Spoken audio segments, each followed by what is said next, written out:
Hi guys, good morning. So andito ako ngayon guys sa Ortigas Home Depot.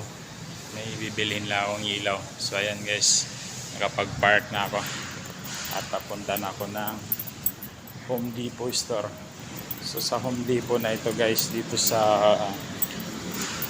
Ortigas, lahat ng kailanganin nyo guys nandito na.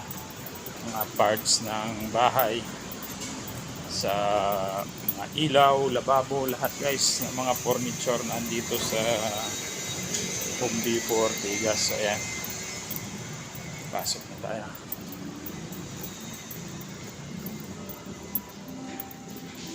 Tayo sa store.